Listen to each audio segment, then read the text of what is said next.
Boa tarde a todos. Sejam muito bem-vindos a esse evento, né, que é uma realização da Ondina Investimentos, em parceria com o Movimento Econômico. Temos feito com uma certa frequência, sempre nas últimas quartas-feiras do mês, trazendo temas onde o foco são fusões e aquisições. Eu sou Patrícia Raposo, sou editora do Movimento Econômico, que é um conteúdo exclusivo de economia e negócios que você encontra no site da CBN Recife. Divido esse programa com o Arthur Machado, que é o sócio fundador da Ondina Investimentos. Nós vamos começar o programa de hoje com o Arthur fazendo uma apresentação do interesse que o mercado está tendo, né, por fusões e aquisições, por M&As na área de saúde. E estão aqui conosco também, vão participar em seguida o Breno Neves, que é o da Clean Plano Odontológico Digital, Fernando Murta, ele é consultor da Essencial Consultoria. Então, uma boa tarde ao Fernando, uma boa tarde ao Breno, uma boa tarde ao Arthur e a vocês que estão nos assistindo. Boa tarde, Patrícia. Boa tarde a todos. Boa tarde a todos. Vou passar a palavra para o Arthur Machado, ele vai dar prosseguimento fazendo uma breve apresentação aí do cenário. Arthur, é com você. Bacana, boa tarde, Patrícia, Breno, Murta e a todos aí que estão nos assistindo. Como sempre, né, Patrícia, fazer uma apresentação para dar um pano de fundo, de forma um pouco mais didática, e em seguida a gente partir para ir para um bate-papo com o Breno e com o Murta. Vocês estão vendo a apresentação? Estou sim.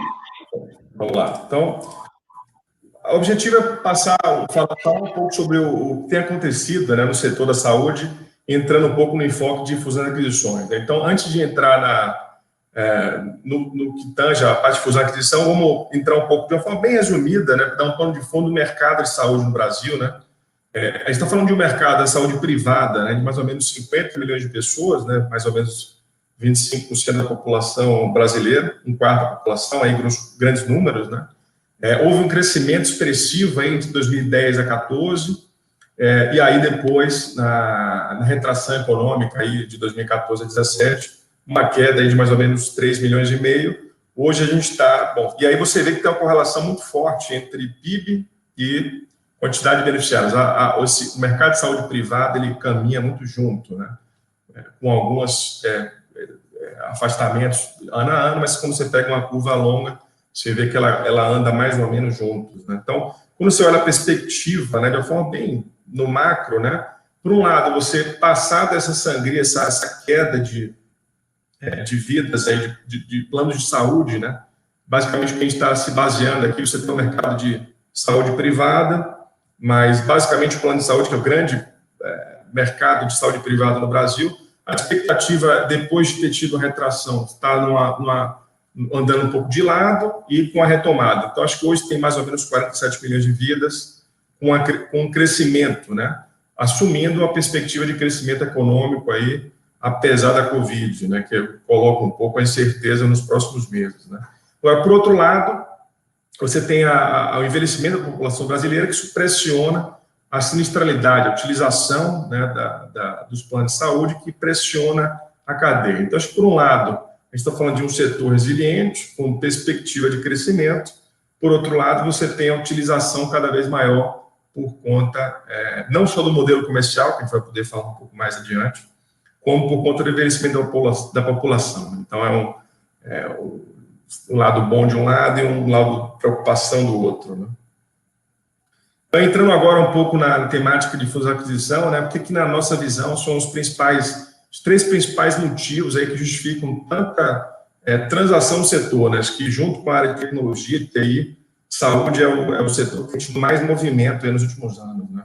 Então, primeiro, a verticalização, né, da saúde. Então, como a gente vai poder explicar um pouco mais, né, no bate-papo com o Murta e o Breno, o modelo comercial chamado em inglês o fee for service, né, que é o modelo de pagamento por utilização, isso pressiona muito, você cria um certo desgaste, né, entre a cadeia prestadora e a pagadora, né, e disso se houve a necessidade dos planos crescerem, ganharem escala e se integrarem, né, cada vez mais terem sua rede própria de prestação de serviço. Isso aconteceu muito via aquisição. Isso tem acontecido nos últimos 15, 20 anos, a gente vê esse movimento de forma muito destacada, né? Plano de saúde comprando hospitais e rede prestadora. Né? A segunda variável que a gente enxerga que teve ocasionou muita transação nos últimos anos foi a possibilidade de investidor estrangeiro fazer aquisição, ter sociedade e hospital no Brasil, que até então não era permitido. Né? Isso permitiu, principalmente, fundos de investimento que têm capital de fora, realizar aquisições. Né? A gente vai mostrar alguns casos. E, por último, a necessidade de profissionalização do setor. Né? Negócios que muitas vezes formados por médicos, né, que, sem querer discutir a capacidade, são pessoas de alto nível, mas muitas vezes a aptidão e a vontade é de ser médico. Né? Então, muitas vezes dessa dupla função de ser médico e gestor, se cria dificuldade, negócios que são às vezes até bem sucedidos, mas que, uma vez que cresceram, têm seus problemas de gestão, e essa transição não necessariamente precisa ser feita via venda de negócio, mas muitas vezes alguns negócios, principalmente geridos e que têm médicos na sociedade, perceberam que talvez a venda do negócio, para que o negócio fosse partisse para um movimento de profissionalização e que eles continuassem na operação como médico, foi um caminho que se viu e também acontece muito. Então, esses seriam os 3 principais variáveis aí que justificam tanto o movimento de fusão-aquisição no setor. Né? Então, você pega uma característica que a gente percebe muito, acho que o Múrto pode explicar um pouco mais detalhe mais para frente.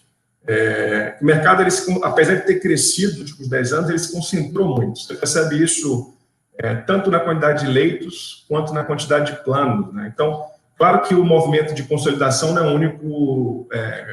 única explicação, mas ela ajuda, principalmente entre os planos de saúde. Né?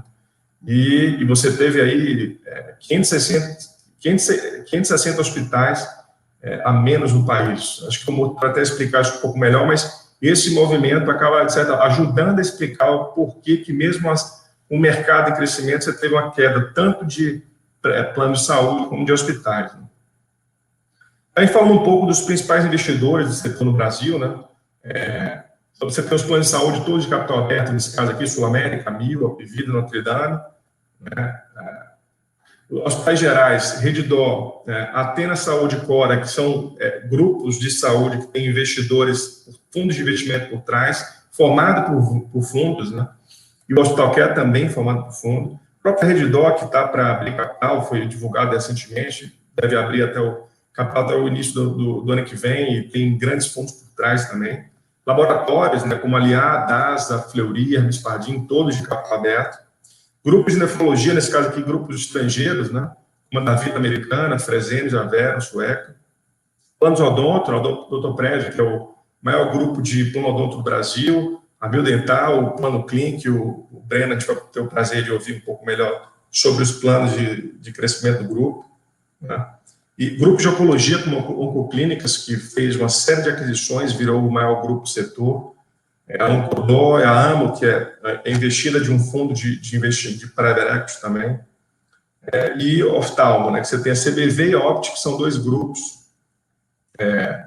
também formados por fundos de private equity. Então, o que você vê tem em comum quase todos esses grupos é que eles são ou empresas de capital aberto ou empresas que têm fundos por trás. Então, é um movimento que tende a estar acontecendo de forma muito acelerada nos últimos anos e que a gente enxerga que a tendência manter e até intensificar. Né? Fala um pouco mais em detalhes, né, sobre alguns players, dentre esses que a gente já falou. Né? Então, se pegar a Apivida, um plano de saúde verticalizado, que tem aí 3 milhões e meio de beneficiários de saúde, quase 3 milhões de plano odonto. Né? Redidor, que é o maior rede de hospital do Brasil, com 51 hospitais, muito presente aqui em Recife, muito presente no Nordeste, fez uma aquisição relevante do Aliança no começo desse ano, por quase 1 bilhão. A DASA, que é o maior grupo de diagnóstico do Brasil, uma empresa de valor de bolsa de quase 15 bilhões, e a Oncoclínicas, como a gente falou, é o maior grupo de oncologia do Brasil. Né? Então, todos eles crescendo via aquisição. Né? Então, falando um pouco do movimento de fusões e aquisições no setor em 2020, assim, mesmo com a Covid, né, e acho que o Múrto pode até explicar isso um pouco melhor, apesar da Covid, as pessoas que olham de fora tendem a achar que o setor de saúde ele foi até beneficiado comercialmente, mas não. Né, os hospitais, alguns até sofreram muito, porque se criou uma força-tarefa para atender a Covid, acho que até de forma acertada, né? Mas, ao mesmo tempo, os hospitais ficaram vazios, muitas vezes, com a quantidade de procedimentos reduzida, né? Mas, mesmo assim, a quantidade de transações mostra como esse mercado ele é ativo, né? Então, você teve mais de 3 transações por mês nesse ano, né? Em média. Né? A gente está falando, os principais investidores, né? Como a gente falou, né? O movimento dos planos de saúde fazendo integração e comprando prestadores de serviço, no top vida intermédio, que são grupos que abriram capital na Bolsa recentemente, né? Fazendo muitas aquisições. As transações mais relevantes foi a aquisição do Hospital Aliança Salvador pela Redditor e a Medsanitas pela Intermédio. E a gente está falando da transação das transações que a gente consegue identificar valor, né, em torno de 270 milhões e um múltiplo de 1,8 vezes a receita, né, essa relação entre o valor do negócio e a receita anual. Né. Isso aqui considerando as transações que a gente identificou, né, conseguiu identificar isso no mercado. Claro que se forem transações com valor menor, esse múltiplo tende a ser um pouco menor, mas ainda assim, bons negócios, mesmo que menores, regionais, se tiverem com bons resultados, com uma boa gestão, ele tende a ter um múltiplo bom, como é o caso dessa média que a gente verifica, né, que a gente observa, que é quase 2 vezes esse.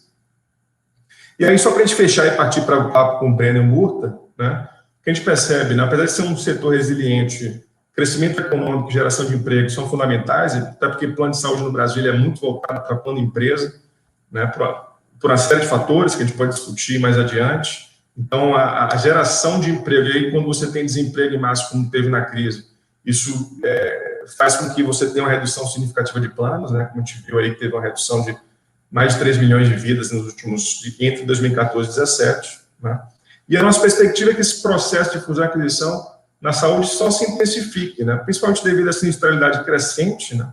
Por conta do envelhecimento da população e desse modelo comercial, que acho que a gente pode discutir um pouco mais detalhe, que é utilização por serviço, né, que gera certo atrito entre a rede prestadora e pagadora, né, a entrada cada vez maior do capital estrangeiro, que antigamente não era permitido, esse movimento de profissionalização do setor e a abertura de capital de grandes grupos. Né, apesar de você ter vários grupos que já são de capital aberto, ainda tem grupos muito relevantes como a Redditor que não são. E quando eles forem com capital, com caixa no bolso, com mais facilidade ainda de acesso a crédito, mais facilidade ainda de captar recurso, né? E avaliações atrativas, que tende a ser o caso quando a empresa está em bolsa, isso tende a fazer com que esse movimento seja ainda maior. Né? Então, esse é o movimento, esse que é a nossa perspectiva.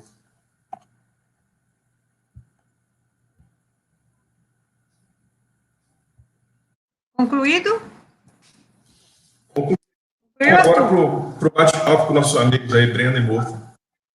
Muito bom, muito bom. Você trouxe um panorama aí de como é que está o setor, e eu vou aprofundar um pouco esse panorama, convidando o Fernando, né, para trazer a visão dele enquanto consultor desse cenário com a Covid, né? Como a Covid-19 impactou esse cenário todo aí que o Arthur apresentou para a gente. Mas antes, Fernando, por favor, fala um pouco da tua empresa, né, do teu negócio, para que as pessoas possam entender o que você faz. Isso. Boa tarde a todos. Boa tarde, Patrícia, Breno, Arthur. Inicialmente, gostaria de agradecer a Undina pelo convite, honroso convite, para a gente debater mais um pouquinho sobre essa questão da saúde suplementar, né, o momento que a saúde suplementar vive. Bom, a Essencial é uma empresa de consultoria na área de saúde. A gente atende clínicas, hospitais, nosso foco, pequenos e médios hospitais, clínicas, laboratórios, serviços de imagem, prestando consultoria para que elas consigam sobreviver nessa selva que a gente chama dessa relação faturamento, relação com operadores de plano de saúde, como é que elas podem sair bem, porque saúde, as empresas de saúde deixou de ser negócio de amador há algum tempo já, né? Arthur mencionou muito bem aí que houve, na última década, um fechamento de aproximadamente 510 hospitais, pouco mais de 500 hospitais, acho que esse é o número. Mas houve, esse número final, ele é resultado, por exemplo, de foram abertas 1.500 e tantos novos hospitais no Brasil, de 2010 a 2019, mas hoje o fechamento de 2.000 unidades hospitalares de saúde privadas, né? Quando a gente transforma isso em número de leitos, o impacto é muito maior. Foram fechados em torno de 35.000 leitos privados na saúde suplementar no Brasil de 2010 a 2019. Isso não é à toa, né? A gente sabe que isso não tinha pandemia. De 2010 a 2019, nós não tivemos pandemia. Isso é fruto daquilo que a gente vem conversando, dizendo que hoje negócio de saúde deixou de ser negócio de amador. Há um tempo atrás, o profissional se formava em medicina, ou alguma área de saúde, outra área de saúde, tinha um dinheirinho, colocava uma clínica, a clínica ia crescendo, se tornava um hospital, só que com o aumento do custo assistencial, a fonte que chamavam fonte pagadora, que eram as operadoras de plano de saúde, que no fundo não é, fonte pagadora são, como o Arthur também disse, que quem contrata plano de saúde são as grandes empresas, né? Então, a fonte final pagadora são as grandes empresas. E esse custo começou a aumentar, a fonte pagadora começou a chiar. Não estou conseguindo mais pagar plano de saúde para os meus beneficiários, precisa dar um jeito. E as operadoras começaram a melhorar seus mecanismos de controle. Passou os hospitais que não tinham uma gestão profissionalizada, passou a ter dificuldade, porque os mecanismos de controle e regulação das operadoras passou a ser aperfeiçoado. Isso gerou esse cenário que a gente tem falado aqui de 2010 a 2019, com um grande número de fechamento de hospitais no Brasil. Se a gente olhar, é um número significativo. Foram quase 20 hospitais por ano fechados no Brasil nessa última década. Com a pandemia, Arthur também mencionou isso, muita gente achou que o serviço de saúde nadou de braçada. Se a gente olhar hospitais, por exemplo, ou as cirurgias e procedimentos eletivos, dependendo do hospital, se os grandes hospitais têm um impacto na receita do hospital entre 30% a 40%. Nós passamos aí praticamente 3 meses com os procedimentos eletivos suspensos. Quando a gente vai para outros serviços, como clínica de oftalmologia, laboratório, clínicas de imagem, esse impacto foi aí a maior. Foi em torno de 90% a 80%. Quando a gente pensa no cenário, no segmento da saúde suplementar, onde, quando o serviço de saúde recebe o paciente, essa estrutura tem que estar pronta com profissionais de saúde, com medicamentos, com insumos, e esse faturamento desse serviço, ele só vai gerar uma receita daqui a 90 dias, ou seja, o paciente atendido hoje, o recebimento por parte do serviço de saúde, que fez o atendimento entre 60 e 90 dias, a gente entende por que esse número de serviços fechando. Eu não tenho o número, por exemplo, de clínica de imagem, de serviços de laboratórios, de outros serviços de saúde, no volume de fechamento, mas deve ser grande também, né? Por isso, muitos por aquisição também. A gente sabe que houve muita, como o Arthur falou, muitos desses serviços desapareceram porque foram incorporados a outros serviços maiores. Isso é uma tendência. A rede hospitalar do Brasil, ela é formada em seu grande número por pequenos e médios hospitais. Em torno de 75% dos leitos hospitalares do Brasil estão em hospitais médios e pequenos, ou seja, aqueles hospitais com menos de 100 leitos. Esses hospitais eles estão distribuídos pelo interior do país, acho que 46% aproximadamente no Sudeste, no Nordeste tem 23%, 24% desses hospitais, mas também um grande número de beneficiários de plano de saúde estão no Sudeste. Então, isso justifica e mostra essa relação difícil que os serviços de saúde passam a ter. Na pandemia, a gente viu que essa queda do número de atendimentos, eles vão impactar mais à frente. Aqueles serviços que não estão com sua estrutura preparada, com capital de giro para suportar esses 3 a 4 meses de fechamento, eles vão ter muita dificuldade em retomar o atendimento. Infelizmente, a gente sabe disso, torcemos muito para que o nosso ministro tenha razão, que essa retomada vai se dar em V da economia, né, porque o número de beneficiários de plano de saúde, ele está diretamente ligado à oferta de emprego, e a gente sabe que no Brasil nós temos um país com 14 milhões de desempregados, né, aliás, 14% de desempregados, não é um número fácil, e isso impacta diretamente nos serviços de saúde. Então, assim, o cenário futuro imediato, eu vejo que vai ser difícil, o que vai trazer uma grande oportunidade de fusões e aquisições, né? Eu vejo que vai ser difícil para aqueles serviços se manterem com a mesma pujança que vinha se mantendo. Mas eu vejo também uma oportunidade de negócio grande, de fusões e aquisições a partir dessa retomada da economia. Eu acho que, no cenário geral, inicialmente, seria isso. Coloco à disposição, vai continuar nosso bate-papo. Ok, Fernando, obrigada. Eu vou passar para o Breno. O Breno, inclusive, hoje está comemorando aí uma nova aquisição, né? O Breno, verdade, que é um gestor disruptivo que vem transformando a empresa familiar num negócio com viés tecnológico muito forte, criou um hub de inovação e vai falar um pouquinho sobre isso, Breno. Conta um pouco o que é a Clean e também como você está vendo esse mercado agora, nesse momento pós-pandemia. Vamos lá. Obrigado pelo convite, Arthur. Obrigado por todo mundo estar presente aí. Murtinha, parabéns pela explanação. Sempre abre muito a vista da gente quando a gente te vê falar, porque você circula muito bem esse mercado. Patrícia, de fato, a gente está mudando muito o nosso modelo de negócio aqui. A Clean é uma empresa que tem 23 anos, eu estou aqui há 10. Quando eu cheguei, a gente tinha algo em torno de 23, 24 mil vidas, e hoje a gente tem 170 mil. Atuávamos só aqui em Recife, Olinda e Jaboatão.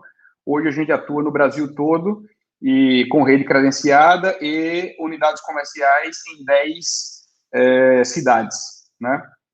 E o principal motivo de transformação é por a gente não acreditar nesse modelo de negócio tradicional que existe no mercado e a gente entender e aí a gente pode fazer uma analogia aí com o mercado de banco, passando por cima, quando a gente vê os modelos de fintech disruptando o mercado e trazendo os bancões a se transformarem.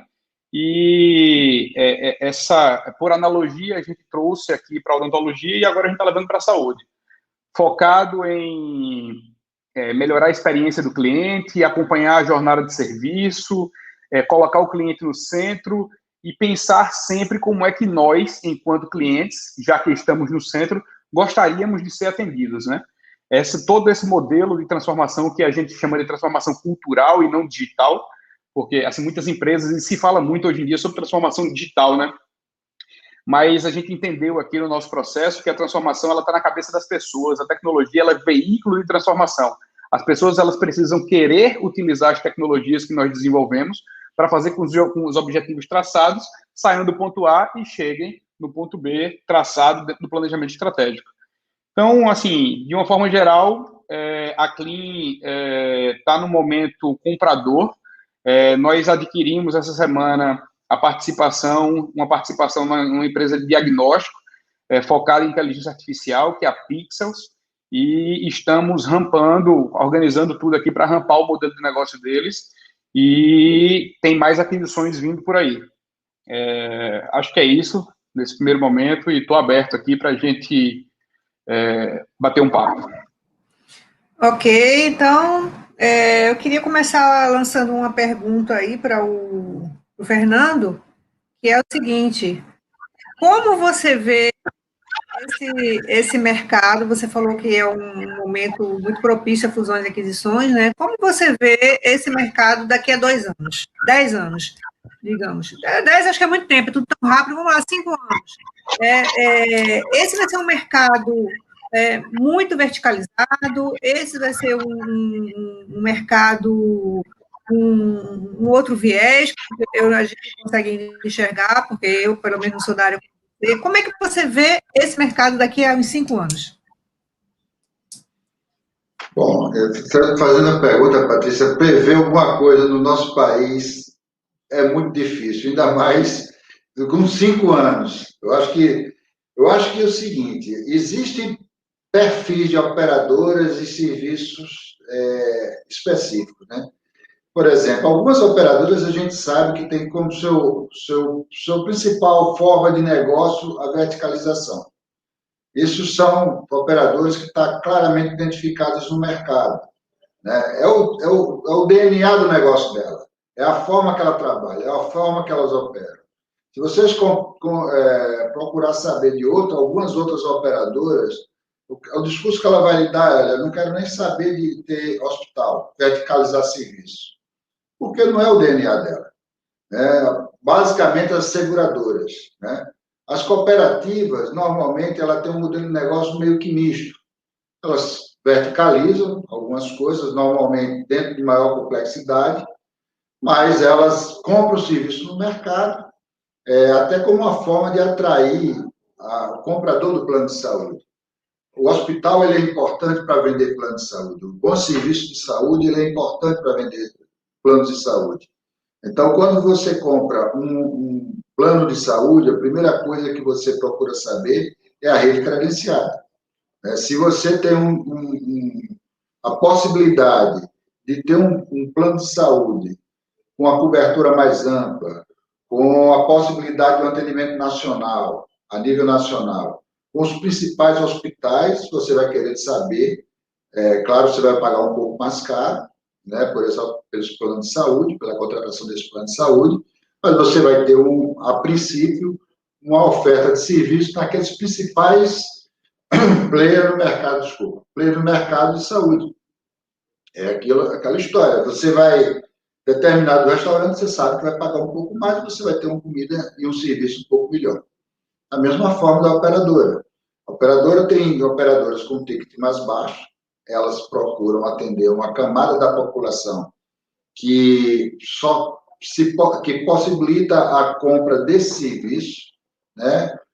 A gente sabe hoje, como o Arthur colocou, apenas 1/4 da população brasileira tem acesso a planos, à saúde suplementar, mas é um grande sonho. Se você perguntar ao brasileiro hoje, isso é medido, logicamente, pelos institutos especializados, qual o grande sonho deles, vão dizer, em primeiro lugar, a casa própria. Em segundo lugar, um plano de saúde suplementar.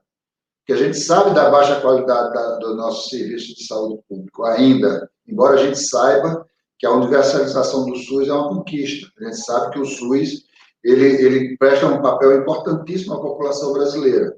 Mas a gente sabe também da dificuldade de acesso a esse atendimento, a esse serviço. Então, algumas operadoras, por exemplo, elas têm crescido muito.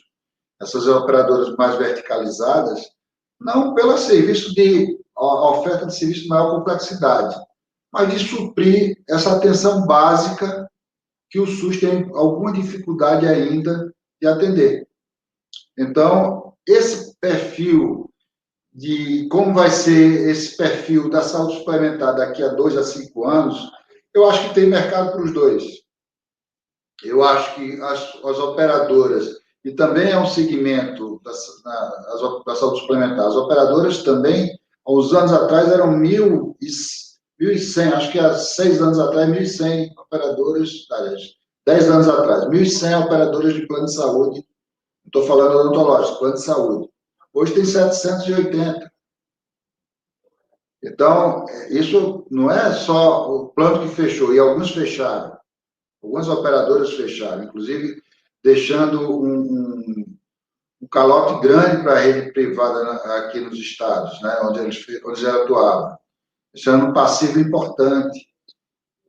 Mas a gente sabe que essa tendência de um ou de outro, eu vejo assim, que é mercado para os dois, né? Quem trabalha com rede verticalizada pode oferecer um serviço com um ticket médio menor, mas que também o beneficiário que compra esse serviço sabe que não vai ter acesso aos grandes hospitais, às grandes redes hospitalares. Vai ter acesso àquela rede própria, aquele serviço próprio deles. Né? E aqueles que podem investir mais no plano de saúde privado vai ter acesso aos grandes serviços de hospitais de maior complexidade, hospitais, vamos dizer assim, mais qualificados, né? mais preparados para um bom atendimento, com maior resolutividade. Tem uma pergunta aqui que tem a ver com o que você está falando, tá? Do Adalberto Bezerra Filho. Ele pergunta o seguinte: vocês acham que esta oligopolização do setor não poderá gerar uma elevação de preços e, consequentemente, diminuição do acesso para a população e para as pequenas empresas? Você quer responder, Fernando? Olha, eu acho que o custo assistencial ele vem crescendo. Normalmente, incorporação de tecnologia na saúde significa aumento de custo. Isso é regra. Talvez, ultimamente, o que eu tenho observado, a única incorporação de tecnologia que tem reduzido o custo, por isso que o Breno está sorrindo ali, é a telemedicina, é o teleatendimento. Porque essa é a única forma, hoje, que vai conseguir baratear o custo assistencial para as operadoras, para os compradores de serviço. De resto, quando você incorpora uma nova tecnologia, seja um equipamento de cirurgia robótica, ou uma nova medicação, ou um novo equipamento médico incorporado à melhoria da qualidade do atendimento à saúde, isso aumenta o custo. Não necessariamente melhora, às vezes, a qualidade do resultado do atendimento. Eu acho que o ponto dele aqui é a oligopolização, essa concentração na mão de poucos. Qual seria a tendência? Não, é isso que eu digo. Eu acho que essa corda já está muito esticada para aumentar muito. Eu acho que existe um espaço muito grande para crescer a saúde suplementar. A gente precisa fazer um movimento contrário, mesmo que haja uma concentração maior. Mas é preciso baixar esse ticket da saúde para que mais pessoas consigam ter acesso à saúde suplementar. Então, eu acho que a telemedicina ela veio incorporar um novo modelo de atendimento que pode ajudar a baratear esse custo. O home office é outro modelo de trabalho que vai diminuir o custo administrativo das operadoras, das empresas, possibilitando uma redução dos custos. Eu acho que o nosso trabalho hoje, quem trabalha nesse segmento, é tentar baixar. As fusões e aquisições, normalmente, ela tende a otimizar o atendimento, a operação de uma forma geral. 3 ou 4 hospitais, e cada uma tinha um setor de faturamento, se for do mesmo grupo, baixou o setor de faturamento. Então, isso tende a reduzir e a otimizar a qualidade até do serviço. Não sei se eu respondi, mas eu acho que o Arthur quer complementar. Perfeito. Eu quero ouvir a opinião. Eu queria ouvir a opinião do Bruno. Deixa ele falar primeiro, só para a gente amarrar aí a visão do Bruno.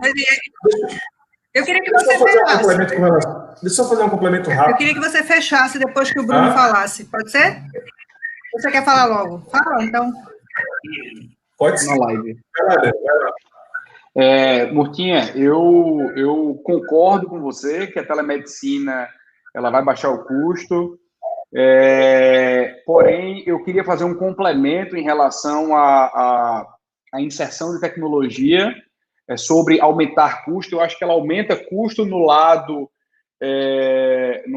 de tratamento, mas a tecnologia ela também baixa muito custo se a gente utilizá-la da forma correta. Por exemplo, aqui na Clean, na nossa parte de tecnologia, né, nós estamos desenvolvendo uma empresa à parte que faz a mineração de informações de saúde, e aí a gente segmenta epidemiologia e etnografia. A partir disso, a gente segmenta os grupos de pessoas que têm mais ou menos o mesmo perfil de saúde e comportamento de uso, e a partir disso aí a gente vai fazendo o ajuste da jornada de serviço dessas pessoas de uma forma preditiva. A gente analisa o comportamento do grupo e, a partir disso aí, a gente vai sugerindo uma jornada de saúde mais adequada, e isso aí tem baixado o custo de saúde, porque ao invés de utilizar os planos de doença, porque não são planos de saúde, hoje em dia as pessoas utilizam os planos quando elas têm algum tipo de sintomatologia, elas desenvolvem algum processo agudo, e até crônico também, mas, enfim, que agudiza,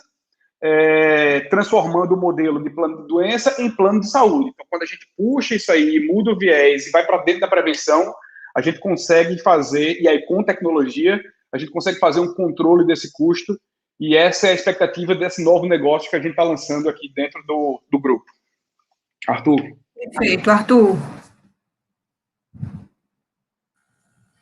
Então, só para complementar, concordando com o Murta, mas acho que primeiro que o movimento de concentração, não é porque você está passando por um movimento de consolidação que necessariamente que existe um oligopólio, né? O oligopólio é como você tem 3, 4, 5 empresas que dominam o mercado com uma barreira de entrada gigantesca, quase que blindando o mercado de novos entrantes, né? E não é isso que acontece na saúde. Se estiver enganado, me corrige.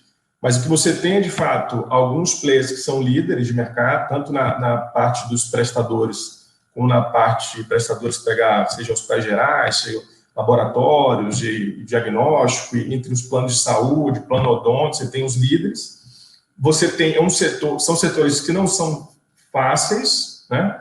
Mas são setores que as barreiras à entrada não são gigantescas e que, inclusive, negócios menores, eles podem sim prosperar, e que acho que os principais desafios desses negócios menores não são necessariamente o tamanho deles. Claro que o Murta pode passar em mais detalhes. No hospital com muito menos de 100 leitos, ele vai ter dificuldade para gerar um resultado expressivo, mas um hospital de 100 leitos muito bem gerido, com bons procedimentos, ele vai gerar resultado, né? E ele não vai sucumbir porque você tem uma cidade que tem grandes players, você dá para coexistir, né? Então, e outra coisa, acho que um dado que o Murta comentou, que é exatamente o produto de saúde aspiracional, né? Então, todo mundo quer ter a casa própria e um plano de saúde. Então, você tem a população de 200 milhões de pessoas, por mais que a gente tenha esse avanço que é o SUS, né?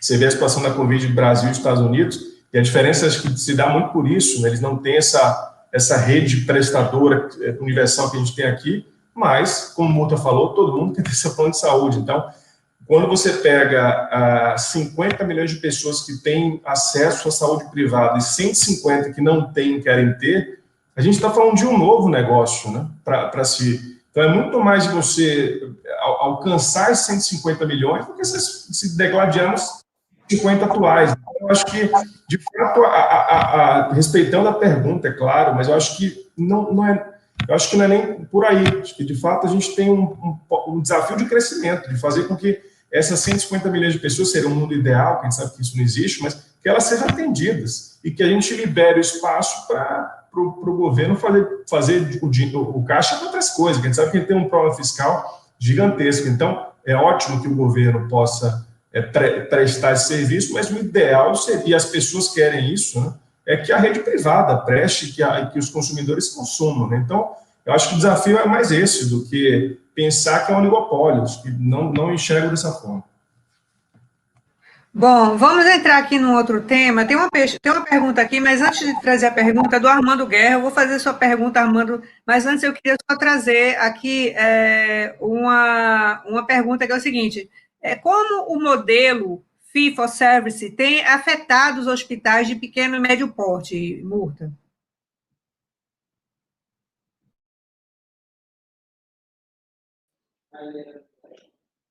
Para mim, Patrícia, desculpa.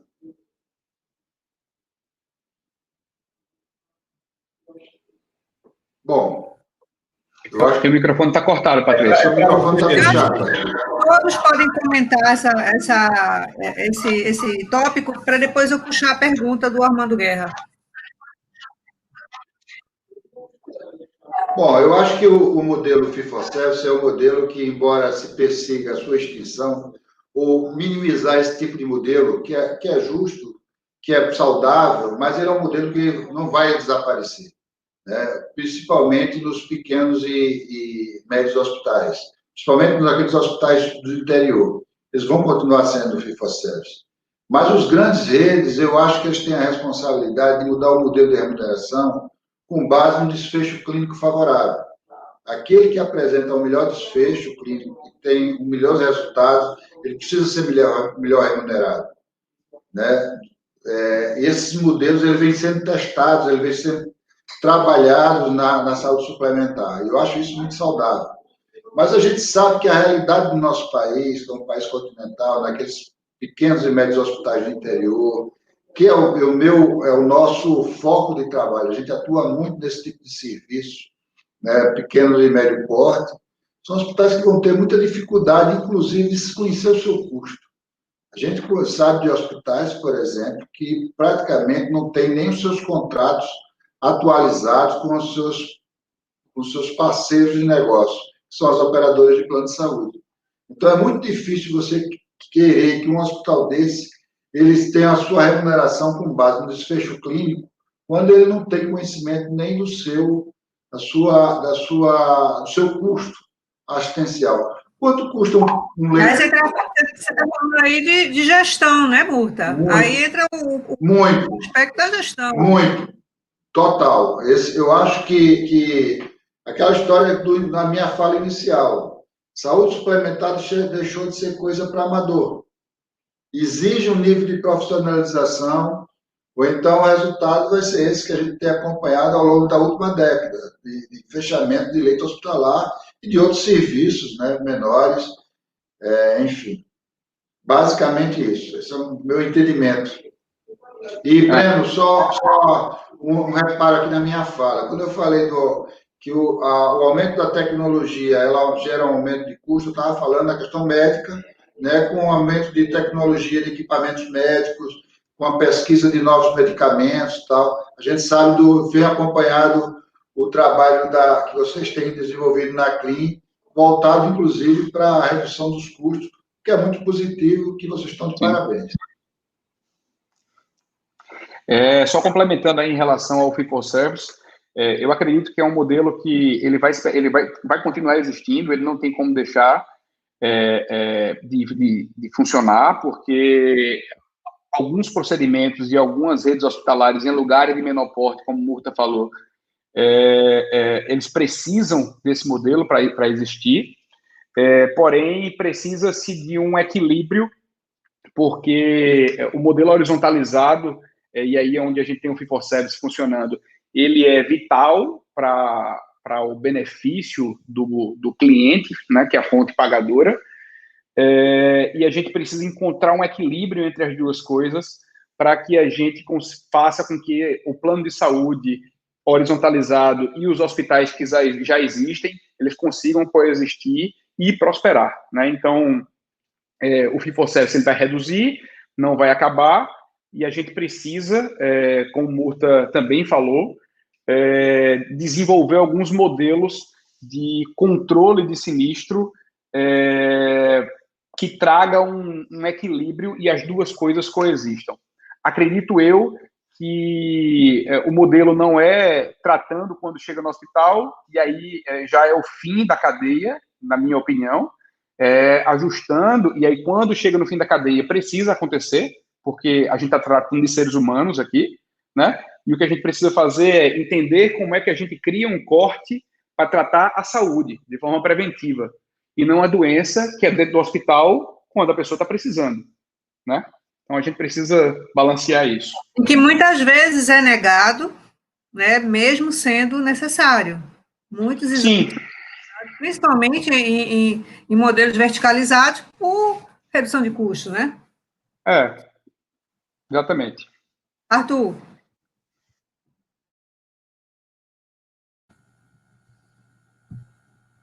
Acho que com relação a prever a manutenção, não é difícil, né? Mas acho que o que eu consigo dizer é que no momento que você tem um modelo reforçado como principal, e acho que como o Murta e o Breno comentaram, essa expectativa, a tendência, esse processo de fusão e aquisição, ele, né, Murta, ele vai continuar. Acho que o Breno também, a gente pode até falar depois sobre isso, né, Breno, como é que isso pode influenciar no crescimento da clínica até via aquisição, eventualmente, né? Porque isso gera um desgaste natural entre os hospitais e os planos. E aí não quer dizer que essa necessariamente seja a saída, mas o modelo que o mercado percebeu como uma alternativa a esse modelo comercial é a integração. E aí você vê esse movimento, observa aí no meio de uma pandemia, no meio de uma incerteza absurda, a dificuldade de fazer negócio, você tem um olho no olho, a dificuldade do início da Covid, você ter as interações pessoais, e você vê 3 transações por mês, em média, no meio desse período. E quando você vai ver, quem mais fez foram os planos integrados, né? Essencialmente a Pivida e Intermédio, que são os 2 maiores hoje, que abriram capital na Bolsa e estão crescendo de forma acelerada. Então, acho que é difícil. O modelo. Mas que isso é um reflexo natural, né? Isso o modelo Fee for Service, ele ajuda as operadoras que são verticalizadas a crescerem ainda mais rápido, porque elas conseguem fazer o controle de custo, né? Mas existe um conceito aí de verticalização que a gente precisa levar em consideração, que no meio do caminho a gente tem um ser humano, e que se a fonte autorizadora e a fonte solicitadora, elas utilizam a mesma caneta, em algum momento isso aí desbalanceia. Então, como é que a gente resolve essa equação? E isso é uma pergunta que vale bilhão, não, vale trilhão de reais, né? Como é que a gente equaliza isso aí para que nem seja tão no modelo verticalizado, nem tanto no modelo horizontalizado, já que no modelo horizontalizado, principalmente no modelo de pagamento Fee for Service, a gente tem um desequilíbrio e muitas operadoras vindo a quebrar porque não aguentam um grande sinistro, por exemplo. Ok, então vamos à pergunta aqui do Armando Guerra, que é a seguinte: vocês veem que a política de preços entre operadoras e prestadoras tende a ser redesenhada num futuro próximo? Se positivo, em que caminho? Eu acho que isso vai até de encontro ao que a gente está falando, né, da questão do Fee for Service ou não. Breno e Murta, vocês acham que poderiam ser cenários alternativos, talvez? Murta falou aí sobre o modelo de pagamento de desfecho clínico favorável. Eu acho que isso é interessante. Ainda não se tem um modelo fechado, muita coisa está em teste. Acredito que alguma coisa vai... Acredito não, né? Certeza absoluta que o modelo Fee for Service ele tende a reduzir, e esses outros testes que estão sendo feitos, daqui a pouco vão sendo validados, e a gente vai consolidando isso e vai expandindo. Murta. Bom, eu acho que esse modelo de custeio de plano de saúde ele precisa ser revisto totalmente, né? Se a gente pega em tese, se eu tivesse um irmão gêmeo, né? Se eu fosse um atleta, se eu corresse 10 quilômetros todo dia e meu irmão gêmeo ele fosse bebedor constumais, fumante, sedentário, se a gente tivesse o mesmo plano de saúde na mesma operadora, a gente pagaria rigorosamente a mesma coisa. Isso é um modelo que não privilegia a qualidade de vida. Então, eu acho que uma das formas de a gente tentar baratear esse custo de operadora é as operadoras investirem, e têm investido, isso tem que ser dito, cada vez mais elas têm investido na prevenção, né? Existem vários programas de prevenção das operadoras, alguns por teleatendimento já, mas com distribuição de medicamentos para pacientes crônicos, né, com patologia crônica. Mas a gente precisa, o que o Breno colocou no início, privilegiar a saúde. A operadora não pode ser mais uma instituição que cuide da doença. exclusivamente da doença. Tem que privilegiar aqueles que têm saúde. Ou seja, nesse exemplo que eu dei do irmão gêmeo, eu deveria pagar bem menos que meu irmão, porque ele tem a tendência de ter uma sinistralidade maior, de utilizar mais o sistema.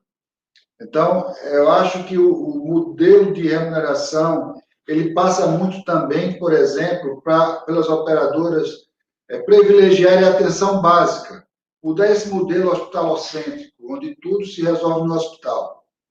Cada vez menos as pessoas têm que buscar o hospital. Cada vez menos as pessoas têm que cuidar de suas patologias nas clínicas, através da telemedicina, através de um acompanhamento preventivo, né? Se antecipar o problema. Isso acontece, não deveria acontecer na saúde, como acontece em outros segmentos, né? Em outros tipos de atividade. Mas na saúde isso é mais necessário ainda. A gente viu na Covid o resultado que deu aquela história no início da pandemia, e só procure um serviço de saúde quando você estiver sentindo falta de ar. Isso talvez tenha sido um grande motivo do grande número de óbitos que a gente teve nessa pandemia. Agora as coisas mudaram, a orientação mudou. Claro que era uma doença desconhecida, mas, em tese, essa orientação deveria ser, olha, vamos no começo dos sintomas fazer as tentativas, não deixar para fazer as tentativas quando as coisas tivessem já evoluído para um ponto de morbidade do nível que a gente viu. Então, aí a prevenção, ela se desenha não só como uma saída para a redução de custos, mas também para a inclusão dos 150 milhões que Arthur falou lá atrás, né? Pode ser uma forma de você trazer esse público de uma maneira que não vai custar tanto em saúde, né? Agora, a tecnologia, sem dúvida, vai ser a grande ferramenta que vai poder permitir isso aí, não é, Bruno? Exatamente. A gente criar modelos conectados, né? Por exemplo, criar integrados, né? Onde a gente beneficie o paciente que frequente mais a academia, que tenha hábitos de vida saudáveis. Então, um aplicativo que consiga captar os passos, saber se ele vai na academia, a frequência que ele utiliza a academia, saber a quantidade o batimento cardíaco que ele tem o batimento médio cardíaco dele.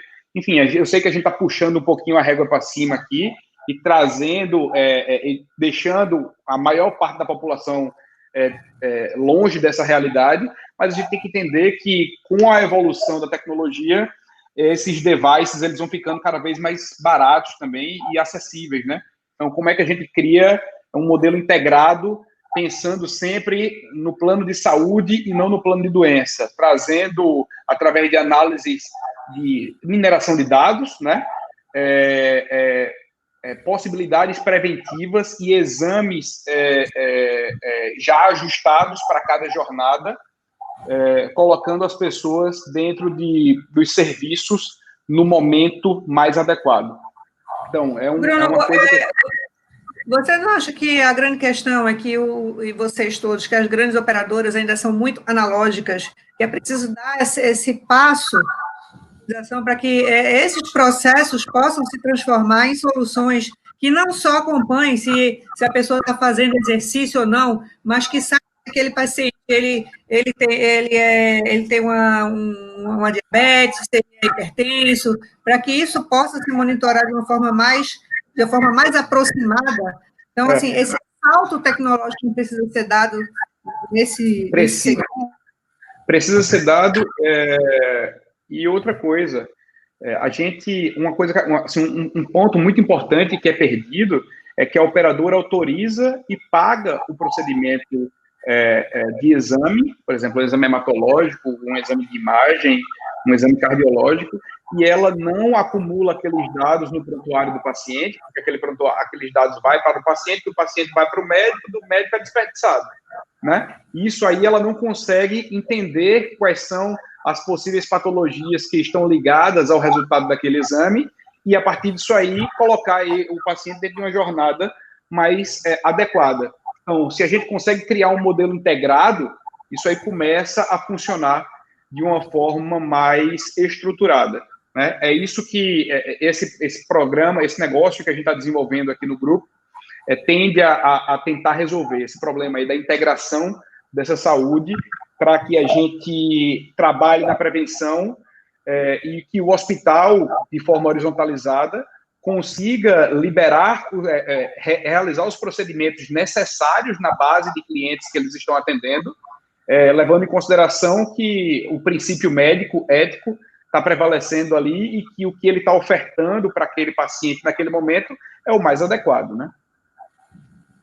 Ok. Arthur tem uma pergunta. Fala, Arthur. Perguntar para o Breno, com base em tudo isso que a gente falou, dos desafios, oportunidades que a gente enfrenta aí, a perspectiva para a saúde, né? Como é que você enxerga aí os planos da Clean, seja dentro da transformação digital e cultural que você tem feito historicamente, e crescimento, perspectiva, entender um pouco do negócio? Vamos lá. A gente, na odontologia, a gente está no movimento de aquisição de operadoras até 50 mil vidas, para tentar organizar e consolidar esses mercados menores. Nós temos um modelo de gestão muito avançado, que tem nos propiciado uma performance fora da curva média de mercado, e nós preparamos muito a nossa operação para esse momento que o mercado está vivendo. Então, nós entendemos que nós vamos agregar muito valor aos beneficiários dessas operadoras e aos empreendedores que fundaram essas operadoras e desejarem continuar no negócio, né? Então, de algum modelo. E no mercado de saúde, nós estamos desenvolvendo algumas verticais, uma vertical voltada para a atenção primária, uma vertical voltada para a atenção secundária e uma vertical voltada para diagnóstico. E estamos comprando alguns negócios, e aí 100% digitais, pensando em cada um desses modelos. Bacana. Tem uma outra pergunta aqui para encerrar, do Adalberto Bezerra, filho. As operadoras se especializaram em gerir a pólice e a sinistralidade e não a manutenção de boas condições de saúde de seus assistidos. Vocês concordam? Eu concordo. É isso que a gente está falando, Roberto, aqui. É isso que a gente tem falado aqui. Acho que as operadoras, elas na verdade, elas desenvolveram um mecanismo de controle, né, muito bem desenvolvido, mas eu acho que elas estão carentes de desenvolver mecanismos de prevenção e acompanhamento dos seus beneficiários para que evite chegar às clínicas aos hospitais, né? Pelo menos de maior complexidade. Nós estamos às vésperas aí da geração 5G, né? No Brasil, que vai haver uma grande transformações, uma grande oportunidade desse acompanhamento ser feito. Eu gostei, Patrícia, da sua definição, mas não mais de forma analógica, né? A gente tentar trazer para as operadoras tecnologia que permitam esse acompanhamento e promover saúde.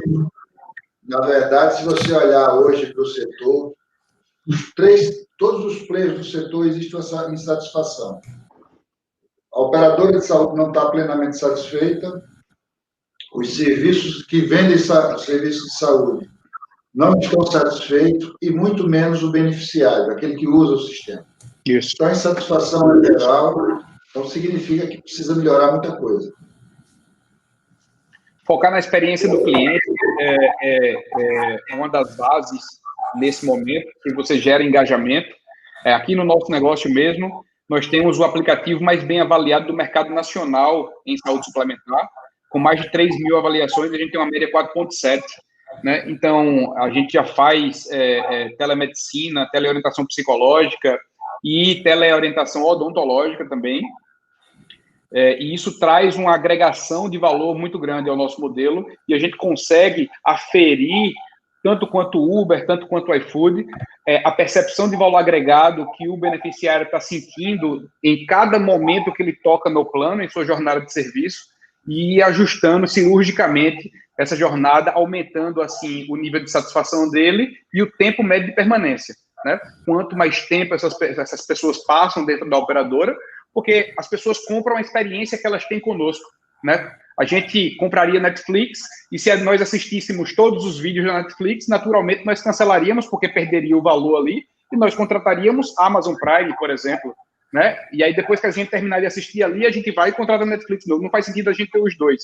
Na odontologia, particularmente, depois que você termina de fazer o tratamento, aquele negócio perde o sentido e você acha que aquela mensalidade é um peso para você. Como é que a gente faz para trazer valor para dentro dessa cadeia de beneficiários e que eles entendam que não é necessário fazer aquele cancelamento porque nós estamos ali assistindo a saúde dele sempre que ele precisa, né? Uma das coisas que a gente fez aqui, só para encerrar a minha fala, a gente conecta o beneficiário que está com dor de dente com um dentista através do aplicativo, o dentista entende qual é o motivo da dor dele, identifica qual é a urgência que está mais próxima da geolocalização daquele paciente naquele momento e a gente conecta com 4 aplicativos de mobilidade urbana, o Waze, Uber 99 e Google Maps, e a gente consegue, se você aceitar a corrida lá em algum desses, a gente avisa ao dentista da urgência 24 horas que o paciente está se deslocando até lá, né? Então, vê a melhoria que a gente fez nesse processo, né? E a chegada do paciente no consultório odontológico 24 horas, que geralmente tem uma estrutura menor e ele está com dor de dente, a gente já faz a consulta de elegibilidade, já faz a autorização do procedimento, o paciente chega lá, só mostra o documento oficial com foto e entra, já faz o tratamento e está resolvido o problema. Então, se a gente conseguir resolver essa equação, pensando em experiência do cliente, focando na experiência do cliente e focando na jornada preventiva, a gente vai conseguir um salto muito grande nesse mercado.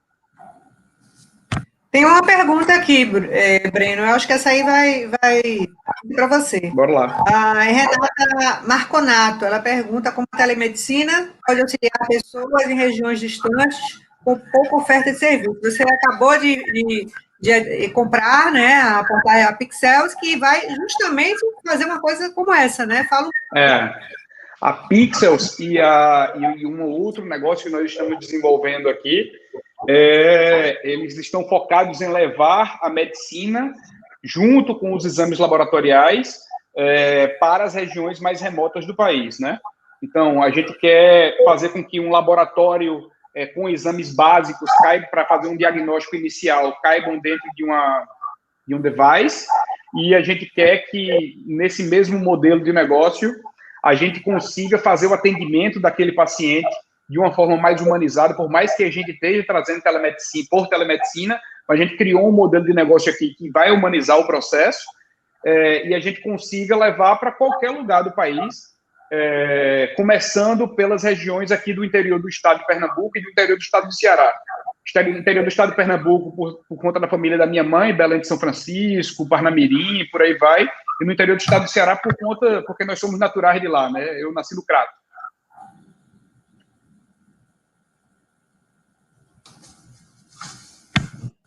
Então, com a internet, o satélite, você consegue colocar, né, conectar um paciente com um médico, um paciente que está lá com o médico que está aqui, ou com um laboratório móvel pequeno que você pode transportar para onde você quiser. Né? Basicamente, levar a saúde independente, inclusive, da especialidade que ele precise. Né? A gente está colocando em algumas usinas de cana-de-açúcar que são clientes da gente esse modelo de negócio e está sendo muito bem aceito.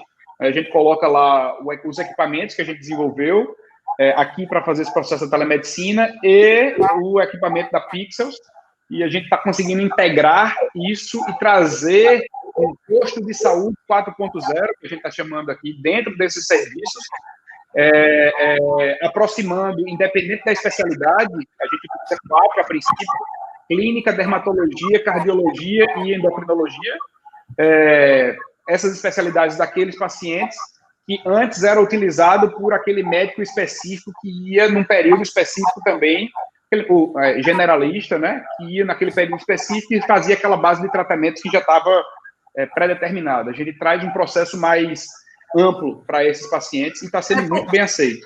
Num primeiro momento, a telemedicina ela vai ter um papel muito mais forte na prevenção, né, pela própria estrutura, porque nem tudo pode ser resolvido com a telemedicina, né? Exatamente, é isso que eu ia falar. É muito mais na prevenção do que no tratamento, porque assim, a clínica ela sempre vai ser fundamental, né? A clínica ela é soberana, porque você precisa tocar o paciente, você precisa sentir o paciente, você precisa ter o histórico daquele paciente ali, olhando para ele. Mas no processo preventivo, ele é muito bem-vindo. Ok, pessoal, estamos chegando ao final. Vamos fazer as nossas considerações finais. Fernando, você que começou, pode também iniciar o processo de finalização. Eu passo a palavra para você. Bom, mais uma vez agradecer a oportunidade. É muito bom ouvir. Fernando, desculpa, eu queria só que você fizesse, antes dos agradecimentos, fizesse uma breve análise. O mercado de M&A, fusões e aquisições, vai seguir aquecido? 2021 promete, a gente está tendo uma nova onda de Covid aí, vindo pela Europa. Como é que você está vendo aí, esse mercado específico? Bom, eu acho que a fusão de aquisições, eu acho que tende, assim, a aquecer no próximo ano. Eu acho que o Arthur, com a Ondina, vai ter muito trabalho. A gente conhece a Ondina, ela é uma empresa que faz seu trabalho com muita ética, com muita qualidade, que promove negócios, e isso tende a ser voltar a se aquecer agora em 2021. Acho que até já começou, né, Arthur? A gente já percebe que muitos negócios estão saindo, estão sendo fechados, negócios que estavam sendo conversados durante a pandemia, e vejo com muito otimismo isso. Acho que é uma saída para essa falta, às vezes, até de profissionalização de alguns serviços, de melhoria dos serviços de saúde de uma forma geral, né? Normalmente, quem compra, como é o caso da clínica, ela tem um know-how já estabelecido, já tem um modo de operandi estabelecido, já tem mercado suficiente para fazer com que o negócio ele deu uma alavancada, né? O negócio está sendo comprado, no caso. Mas eu gostaria de aproveitar também e agradecer a oportunidade, a Arthur, através da Ondina, que está promovendo esse evento. Foi muito bom ouvir todos. Agradecer a quem nos pacientemente nos ouviu até agora. Agradecer a Breno, parabenizar pelo belo trabalho que vem desenvolvendo na frente da CLIN. A gente tem acompanhado o seu trabalho, com toda a equipe, e tem visto com muito otimismo. Eu acho que o caminho que está sendo trilhado é um caminho correto. É esse de tentar melhorar a qualidade do atendimento, com foco na prevenção, barateando o atendimento para que mais pessoas tenham acesso ao serviço, e isso possibilitar o crescimento da CLIN, e esse crescimento que a gente tem observado não é à toa. A nossa parte, nós temos duas empresas do grupo, né? Nós temos a Essencial, que é uma empresa que presta serviços, como eu falei no início, para clínicas e serviços de saúde, dando assessoria com foco na questão do faturamento. Nós temos a Murta Consultoria também, que é uma empresa que hoje está presente em 20 estados, mais do Distrito Federal, prestando serviço de auditoria médica.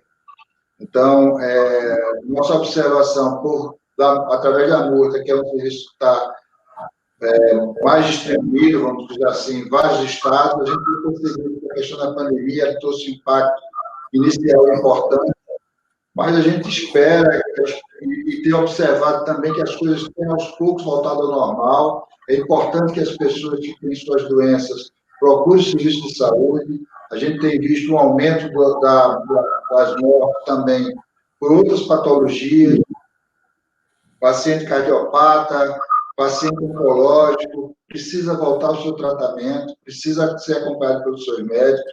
Essa ausência de serviço de saúde pode custar caro. Então, mais uma vez, agradecer a oportunidade, me colocar sempre à disposição de vocês, da Ondina, da CLIN. Patrícia, obrigado pela condução, parabéns. E obrigado, boa noite a todos. Não esqueça de mandar notícias para mim, para o movimento econômico. Com certeza. Estou lhe aguardando. Obrigado. Obrigada. Breno, com você, Breno. Bom, assim, eu gosto muito desse tipo de debate.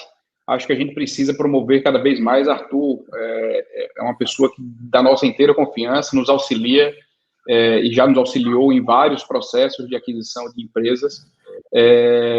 Faz isso de uma forma brilhante, discreta, enfim, só tenho a agradecer a toda a dedicação e profissionalismo desse negócio aí, do negócio Ondina. Em relação ao mercado, ele vai continuar aquecido, é um mercado que está em consolidação, uma consolidação muito rápida, e tem muitos entrantes também. A gente viu aí nas últimas 2 semanas vários aportes milionários, né? Acho que o Neofeed colocou 86 milhões de reais na SAMI para lançarem um plano de saúde.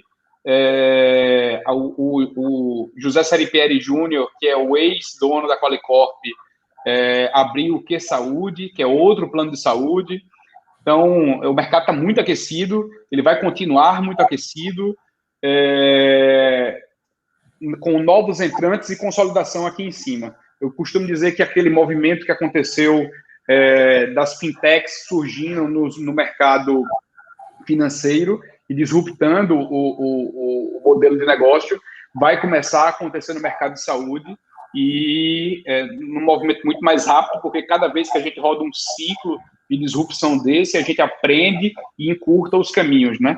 Então, a gente é muito otimista e do lado comprador, fazendo o nosso trabalho de consolidação e expansão dos modelos de negócio de pequeno e médio porte, trazendo mais segurança para aquele empresário que está lá na ponta, ou até realizando o trabalho que ele desempenhou até o momento que ele desejou ali fazer a saída dele e deixar que nós tomemos conta daquela empresa que foi tão bem cuidada até o presente momento.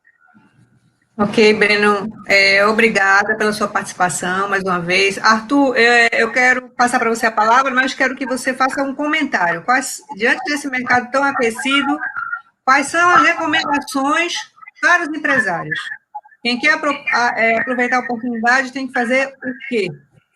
Não tem a regra de bolo, né? Acho que o que eu acho que é algo que passou toda hora, né, Murta, tem que ser feito é profissionalização. Então, isso eu acho que é algo que é um caminho sem volta. Então, eu sempre digo que a necessidade de vender o negócio, de aporte, não é uma... Você pega o caso do Breno, por exemplo, é um negócio familiar, segunda geração, assumido por ele há alguns anos, que ele está partindo, ele transformou o negócio, cresceu o negócio, ele está fazendo investimento, está crescendo. Então, assim, tem modelo para todo... Não tem regra de bolo, né? Mas, né, se você tem um negócio de saúde e a sua é operar, é consultar, você é médico, né? Você quer isso, quer ser médico. É muito comum isso, né? Você vai fazer reunião com um dono de um hospital, de uma clínica, de um negócio de saúde, e essa pessoa ele não pode fazer uma reunião porque ele vai operar, então as coisas se confundem, né? Então essa questão não é... A gente tem que ter cuidado, a gente não quer dizer que os médicos não possam ser gestores, né? Se pegar um dos caras mais bem-sucedidos empresários no Brasil foi Edson Bueno, da Amil. O cara era médico, só que ele transformou e virou gestor, se viu como gestor e deixou de ser médico no exercício, né? Então, você tem vários caminhos, né? Seja numa saída total, se você quer se aposentar e quer entregar a chave.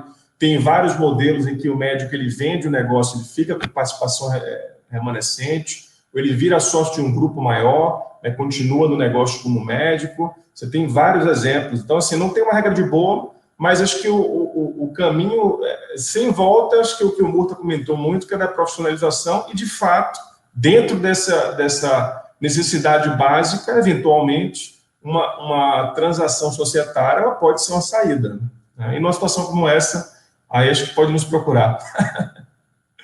E aí, do mais, agradecer. Eu recomendo.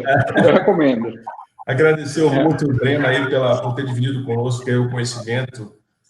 O papo foi de altíssimo nível. E, assim, até respondendo a pergunta que você fez para o Murta, Patrícia, eu acho que, com relação ao movimento de fusão e aquisição, eu acho que é algo que tende não só a se intensificar, como a continuar esse ritmo, como a crescer, porque não só de fusão e aquisição, como de abertura de capital, né?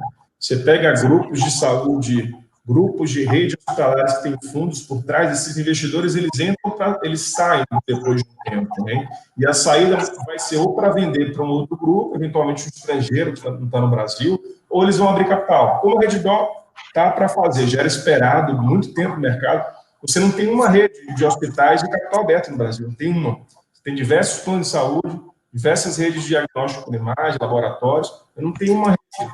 Assim, já era esperado, o mercado já sabia, já se comentava muito desse movimento da Redditor, ele já se especula isso há muito tempo, finalmente eles divulgaram, eles publicaram isso, que deve, até o primeiro semestre do ano que vem, fazer esse movimento. Então, eu acho que é algo que não só vai se manter, como tende a se intensificar. Agora, em qual modelo, se vai ser o Fit for Service, tem muita transformação feita. O Breno está participando ativamente disso, o Murta também, né? Mas acho que a convicção que eu tenho, enxergando o mercado e falando com empresários, construtores, é que realmente é um movimento que tende a só se intensificar nos próximos anos. Ok. Chegamos ao fim de mais uma live da Ondina, em parceria com o Movimento Econômico. Convido vocês a visitarem o Movimento Econômico, o conteúdo de economia e negócios, no portal da CBN Recife. Lá nós tratamos de todos esses temas que nós conversamos aqui e outros também. E então fica o convite para a próxima live, que vai ser na última quarta-feira de novembro. Até lá, pessoal. Obrigada. E quem quiser assistir ou compartilhar, o link vai lá no YouTube da Ondina e vai estar disponível daqui a pouco, né, Arthur? Daqui a pouco ou amanhã? Exato. A gente disponibiliza também para o mundo que se inscreveu e faz a divulgação. Ok. Então, pessoal, boa noite a todos. Obrigada. Obrigado por tudo, pessoal. Até mais. Tchau. Obrigado aí.